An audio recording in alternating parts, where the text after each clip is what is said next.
Hello, welcome to Revenant Reads. I'm Vin, and these are the W and X tags.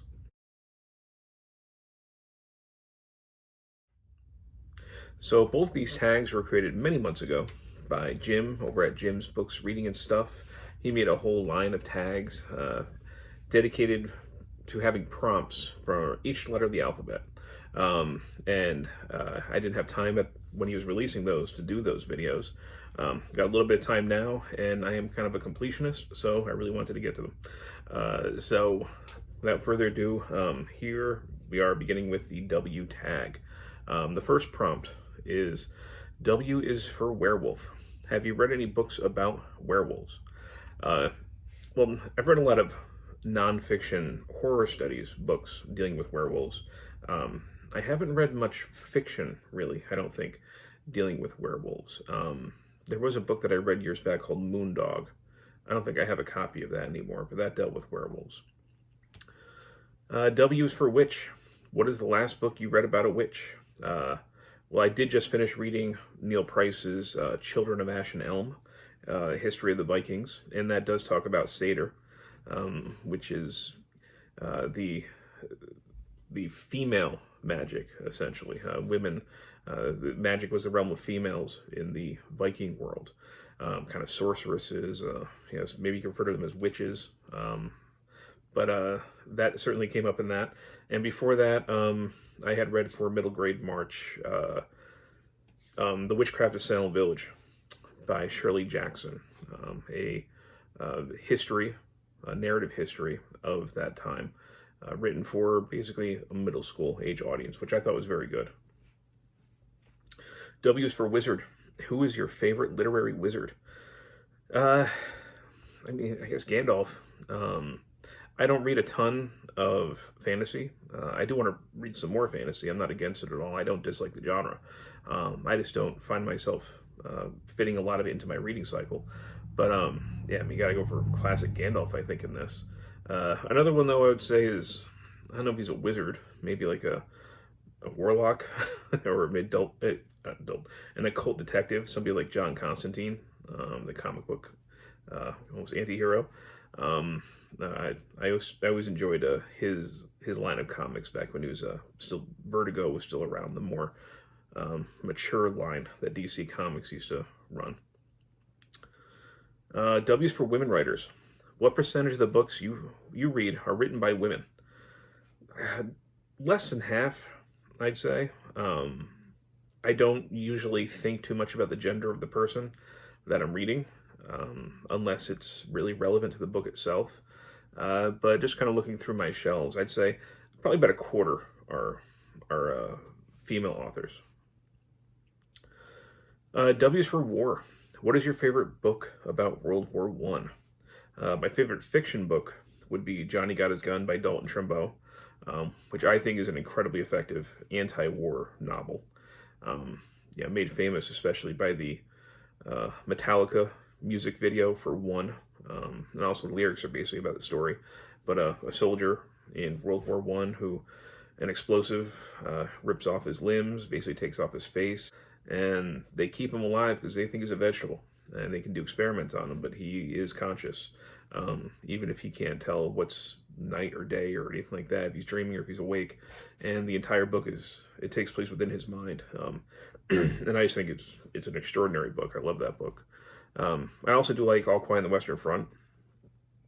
I do have to read more history books related to World War I. Although one that I would throw out there is Wasteland by W. Scott Poole, a nonfiction work looking at how the First World War affected, the horror genre, but really how it affected the arts. Everything from, the post-war period in film, in illustration, and painting, and writing. And that was a really accessible book, just showing the effect of the war on the arts and how it kind of relates in different aspects to horror. W for Washington, White House, and worst. Would you consider James Buchanan to be the worst U.S. president? He was a bad president, no doubt. Not for ways that we would consider the president to be bad today. We have had a recent run-in with a pretty awful person, I think, as president. I'm sure there will be some people who might watch this video and disagree with that. But, James Buchanan never incited a riot at the Capitol, basically, an insurrectionist riot. Didn't have any kind of fascist type tendencies necessarily. He was almost slavishly loyal to the Constitution, which sounds like it would be a good thing. He's somebody who professed to hate slavery, but he basically, encouraged laws to help support it. When the states started seceding, declaring that they were leaving the nation, leaving the Union, he did nothing to stop it. He just basically sat back and watched as the country tore itself apart. So that's what makes him really bad as a president. Is he the worst? I don't know at this point. He's definitely at the bottom, right about there at last. Okay, next. W is for Warhol. Warhol said, "Art is whatever you can get away with. Would you consider Away from the Flock, 1994 by Damien Hirst, or My Bed, 1999 by Tracey Emin to be art?" I had to look these up because I wasn't, I'm not entirely familiar with the newer art scenes, or at least even the last few decades. I did take some art history courses. Back in high school, I took like art history AP, but that pretty much ended with the likes of Warhol, basically my studies. So Damien Hirst, yeah, I have a pretty broad definition of art, but I don't know if putting dead sheep in formaldehyde to make them look lively is really art. I don't like the idea of, I don't know exactly the process that was gone through to make those. I hope that those sheep were not killed for that purpose. That's why I have a harder time watching films like, even like Cannibal Holocaust, where it shows real, those kind of infamous Italian films from the 70s, where it shows actual animals being killed on screen. I don't like that. So no, I would have a hard time saying Away from the Flock is. My Bed, which shows the artists, the artist had laid in bed for 4 days, and then she just basically put her bed on display, and it had all kinds of things like bodily fluids and condoms and menstrual pads around it, and then she just kind of put it out on display. It sounds very lazy to me, in multiple ways. I think that something like that could work if there was more of a story, maybe for the audience to unlock, but I wouldn't pay to see that. Next prompt. W is for wood. Log cabin prompt. You are in a log cabin with no internet and no Kindle. There are 6 books in the cabin. Meridian by Alice Walker, The Bonfire of the Vanities by Tom Wolfe, The Time Machine by H.G. Wells, Maisie Dobbs by Jacqueline Winspear, The Chrysalids by John Wyndham, Fingersmith by Sarah Waters. Which of these books would you read first? Which would you leave to last? You may also rank the books if you wish. Well, I've only actually read one of those books, so I would absolutely read The Time Machine by H.G. Wells again. And then, I don't know about the other books, really, but I would definitely then dive into Fingersmith by Sarah Waters, which I've been wanting to read her, and I still intend to try and get to that book, or at least Tipping the Velvet, her first and second books there, I think, or at least well-known ones. I do want to try and get to those this year. So Sarah Waters would be my next read for that. W is for Wales. Have you been to Wales? I have not, but I would love to visit. W is for Wuhan. Have you read a book about a pandemic? Excuse me, sorry. Real or fictitious? Fictitious, yes. Certainly zombie books, zombie plagues. Who's Afraid of Virginia Woolf? Are there any books or writers which intimidate you? Now that I'm no longer a grad student, I don't really have to be worried about being intimidated by books. I will say I'm not really intimidated. I'm more afraid that, if I'm reading a book, especially if it's a classic work or something really well respected, that I'm going to be bored by it. And then just because of who I am, I'm going to feel obligated to finish it. And that's basically the only kind of intimidation that I'm at this point feeling. W is for We, The Drowned by Karsten Jensen. Have you read any books using the first person plural, we, for much of their narration? I have not. W is for Word Games. Do you have a favorite word game? I do play Wordle each day. W is for Writing. Have you written any books? I've self-published some things. I did a travelogue for when I went to Hungary. I published that in book form, but really just kind of gave it out as gifts. And I was part of a poetry chapbook from a group of poets years back now that we were getting together and writing, and we ran for a short time a poetry open mic night. And we put together a chapbook that I wrote the introduction for and contributed poetry. So that's pretty much it for actually publishing my stuff. And bonus prompts. W is for Wah. Do you prefer Evelyn or Auberon? I'm not sure if I'm saying his name right. I'm actually not familiar with Auberon's writing, which I know is Evelyn Waugh's son. I did read last year Evelyn Waugh's Brideshead Revisited. I did think the prose was beautiful, although I can't say that I really found the story all that compelling. But I know I was definitely the minority on that one because it was part of a big group read last year. W is for Wikipedia. Do you use this as your principal source of reference? Not always, but I do like to see what sources Wikipedia is using. And I teach this to my students as well. When they're looking for things and they're sourcing, I always tell them, never use Wikipedia as your source, but don't avoid Wikipedia. Go down and see what sources they're using, see what links there are, because oftentimes that stuff is great. And that's usually what I use Wikipedia for. I see what they're referencing, and that usually will lead you to some pretty good stuff. W is for World Wide Web. Do you have a favorite website? I don't think. W is for Weir. Have you read The Martian and/or Project Hail Mary by Andy Weir? Did you like them? I haven't read them.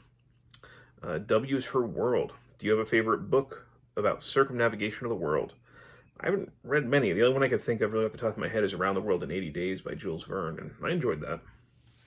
And that is it for the W tag. So we are now going to be moving on to the X tag. X is for xylophone. What is your ringtone? I think my ringtone is one of the more generic ones on the phone, but my tone for getting a text is the communicator blip from Star Trek Next Generation, the little noise that would go off. X is for X-Files. Are you a Mulder or a Scully? Mulders believe in the paranormal and extraterrestrials. Mulder, I don't know, I had to copy this wrong, or it was written wrong, but it should be Scullys are skeptical and look for other more rational explanations for strange phenomena. Can't get that out. So am I a Mulder or a Scully? I would say I am definitely a Scully. I am a skeptic, absolutely. That doesn't mean, though, that I don't like that stuff. I don't believe in ghosts, but I love ghost stories. I don't really believe in aliens visiting our planet, but it makes for some great stuff. It makes for some great entertainment. So no, I love paranormal horror films. I love films about hauntings and reading that stuff as well. So no, personally I'm a Scully, but when it comes to entertainment, I'm more of a Mulder. X is for Xenomorph. Who or what is your favorite alien? It's tough. My favorite alien is probably actually The Thing, especially from John Carpenter's The Thing. I love that film. It's definitely one of my favorite horror films. Terrific. The special effects are just amazing by Rob Bottin. But just the characterization, the paranoia that's built up. I love that film. Aside from that, I would say is probably The Predator. That's another film that I love, the first Predator film. I don't think that any of the sequels have matched it, and in many ways have gotten progressively worse. The first Predator film is just one of my favorite movies. You have these ridiculously macho men come in, led by, Arnold Schwarzenegger. biceps bulging and out. And, we have a whole sequence inside that film where they basically annihilate this village of like guerrilla fighters with, a huge amount of just explosions and, guys being stuck to the walls with knives. It is just this complete, over the top 80s violent action scene. But we go from that to a point where these guys, who are basically 80s action heroes, don't stand a chance against the Predator. And they find out that all their guns and their muscles and everything like that are worthless. They don't mean anything in this world of the Predator. Instead, they actually have to battle wits. They have to use their mind. And that's my favorite aspect of that film. I mean, not only is it just a fun kind of macho film, but it is not one that actually is sold on the macho-ness. It takes I think a smarter approach to that than people give it credit for. And I love the design of the Predator, the mandibles and his tech and everything, and that makeup work and all those prosthetics. That stuff really holds up. So yeah, we haven't had a good Predator film since the original, but I keep holding out that maybe we'll get another good one, because I think one of the things that those other films don't get is that they think it's all about the macho-ness and explosions, and that's not what it's about. That's the first film shows that stuff is not actually the stuff that defeats the Predator. But I don't know, maybe one of these filmmakers will get it. Next, X is for Malcolm X. Have you read his autobiography? No, I have not read his autobiography. X is for Xmas or Christmas. What is your favorite Christmas book? I haven't read many. I've read A Christmas Carol by Charles Dickens, and I do like that. I do love that story. Pretty much any version of it I like. I am really partial to the old 1939 version with Reginald Owen. I'm not sure if I'm entirely remembering that correctly, but I always really like that one. I know a lot of people like the 50s one, but it's actually been a long time since I've seen that one. I'll have to go back and watch that. But, I like the kind of pure simplicity of that 1930s one. And then you have the musical one from, was it like 60s, early 70s or something? And that musical's fun. That has that wonderful sequence where, Scrooge is basically witnessing his own funeral, but he doesn't realize it's him inside the casket that's going by, and the whole neighborhood, all the poor are basically saying, thank you for dying, and they think that he thinks he's being celebrated, and he's not. It's a wonderful scene. I really like that. And of course, when it comes to Christmas, there's that old British tradition of reading ghost stories, which I think it's largely fallen out of favor, but that's something I'd love to bring back. So yes, let's bring back the Christmas ghost stories. X is for X-Ray Specs, the famous English punk rock band. What is your favorite punk band? I gotta say, I've never been a big fan of punk necessarily. I respect it for what it did, especially in the 70s, but it's never drawn a suspended interest in me. I don't mind if the Ramones is on, I'll listen to it. I like The Damned. I like their stuff. Some of the post-punk stuff, like from The Clash. When I was growing up, punk kind of had a little bit of a resurgence, although it was kind of a pop punk in a certain way. The Offspring came out, and I really like their album Smash. Then you have things like Blink-182, which I just did not like at all. So anyway, when it comes to punk, I kind of like post-punk more. Stuff like Susie and the Banshees and The Cure, Talking Heads, and especially Bauhaus, their stuff. X is for Xenocide. Is there a book you have read which covered Xenocide? He says, Xenocide is the killing or attempted killing of an entire alien species. I think the only one that maybe I've read is a Star Trek book, Vendetta, by Peter David, where it posits that the Doomsday Machine from the original series was actually created to destroy the Borg. And that was decent. That was a decent one. X is for X Certificate.